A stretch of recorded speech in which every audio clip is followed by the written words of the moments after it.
Garry, normally a point away from home, you'd be very pleased, but being 2-0 with 10 minutes to go and getting pegged back to 2-2, you must be very disappointed. Yeah, I am disappointed, John. I think that there's no secret about it. We all know you haven't got to be the cleverest person in the world to know we've been on a bad run. We're low on confidence. But we changed a few things around today. We got the ideal opportunity to find ourselves 1-0 in front at half time. And it was always going to be an important second half in respect of who got the next goal, really, John. And I'm pleased to say that we got it. First half goal from Matt Butcher and a wonderful bit of skill just outside their penalty area, into their penalty area. He scored and put us 2-0 up. And, you know, we were in a very, very strong position at that time. And to be honest with you, John, very much in control of the game. Very, very much in control of the game at that time. They, you know, put the ball forward and hope. There wasn't a problem. We didn't really have anything to be concerned about in respect of a spell of pressure in any way or form, and the game was basically under control in any way or form. We also had one disallowed in the meantime, and then, you know, basically I thought we had should have had a free kick down here, a foul on Bruno, which wasn't given. They broke away, and all of a sudden, like, we have a situation where it's disappointing, John. You know, you got your goalkeeper Jake Cole as an experienced player and a goalkeeper, and Joe Robinson as a young lad. And you look at the goal and you'll be amazed, if you weren't here, how it's gone in the back of the net, because Jake Cole should have dealt with it straight away. An experienced goalkeeper, he's got his hands to use, only had to dive on the ball. And it was basically a case of, you know, as I say, one, Joe Robinson's got his body between the man coming in and the ball. If Jake was going to take that long to pick the ball up, Joe Robinson could have put the ball out of touch. They both had opportunities, but Jake Cole should have been dealing with it. And all of a sudden, Hilaire, from basically conceding 2-0, Southport had a life and a lift, and they've got the equaliser in the last 5 or 6 minutes, which, as I say, you know, when you're on the run, what you're on, and I wasn't disappointed with the effort, the commitment, the performance. I thought we played and we worked hard today, and we find ourselves in a good position. But like I say, we've invited them back in the game, and I've said that the difference in this league is in the penalty areas. We took our chances well today from a scoring point of view, but the first goal has cost us dearly. It's given them an incentive, and we go home with 1 point, which, you know, is not the reward which we feel we should be taking back south, even more so after the run we've been on over the last dozen games. There's no secret about that. We thought we'd broke the hoodoo today, and we were going to start pushing on. But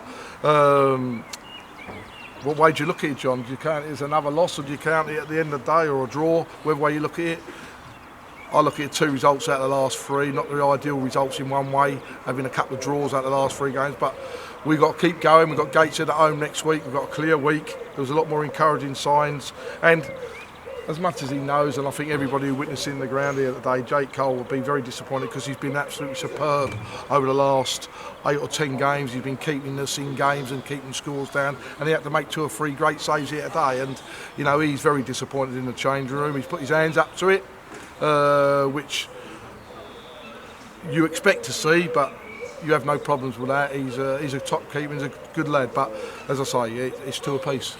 And although, Garry, you say that obviously the first goal was calamitous and it let them back into the game, does it also not show how brittle confidence is? Because really, once Southport got back that goal, they looked like they were going to get a second. Oh, well, that's always the way, though, John. A lot of time in any level of football, I think that when a team is not in the game and all of a sudden they get a lift out of nothing, I think it's a case of that you see the team who are 2-0 up getting deflated, even though we are low on confidence, and it gives them a lift, and they got the lift, John. There's no doubt about it. They got a scrappy second goal as well. A couple of balls have, you know, bounced about in there, and the lads fell to him, and it goes in. And to be honest, from where you are then, John, you want the final whistle, because all of a sudden you're saying to yourself you're going to be getting nothing. And it was a game we were under control for today, and certainly when the second one in, there was only a case of seeing the game out, and we had done that. We had the game out, we wanted it. But as I say, that's where it is at the moment, mate, one way or another. Very frustrating. But Gary, lots of positives today. Yeah. I thought, you changed the system today. You had more players in midfield, and it seemed to really suit you.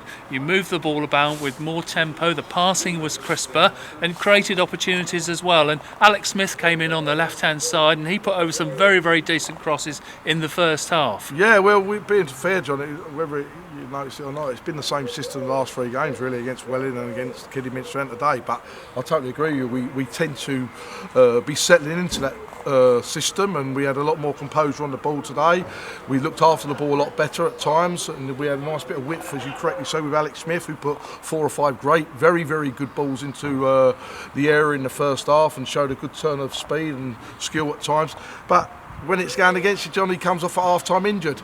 It just don't rain but pour. And as I say, before the game, after they won 2-0 last week against Isley, you knew it was going to be tough, and the run you're on, you probably can accept taking a draw. But to be 2-0 up and so late in the game and then give them that lifeline has worked out costly for us. But as I say, we've got something to build on, hopefully, for Gateshead at home next week. And you mentioned Gateshead at home, and they've recovered well, haven't they, from that mauling you gave them away at Christmas? Yeah, they have. I know they had injuries up there at the time. They got a good and a big squad up there, and they have done very well. All credit to them, and it'll be a tough game next week. But as I say, I've been encouraged by the performance against Kidderminster and basically the Welling game, really, until we threw it away. And today, so, John, we're grinding, we're working hard. We needed the break, we need the break. We should have got the break today. We should have got the break without doubt today. There's no doubt about that. But I'm pleased to say that, the boys are working hard. The boys are trying. I don't think you can look at the team and say they're not playing for us or trying for us at the moment. I don't think they're going for a stage where not trying for the club. They're desperate to get a result. And as I say, a game at our mercy today has been, to a certain amount, self-inflicted, and they've hurt us late in the game as well. And of course, great for Matt Butcher, scoring his first 2 Woking goals today, and that'll give him a real lift too, won't it? Yes, very much so. 2 very good goals. He's a very good player, and I think he expressed himself a lot of times today before the goals with his skill, his pass, and he's a very good player. So, like I say, mixed atmosphere in the change room at the moment, because from being where we were and not getting the full 3 points, but by the same token, pleased that we've got a result coming away today. Lovely. Thank you very much, Gary. Safe journey home. Cheers. Thank you.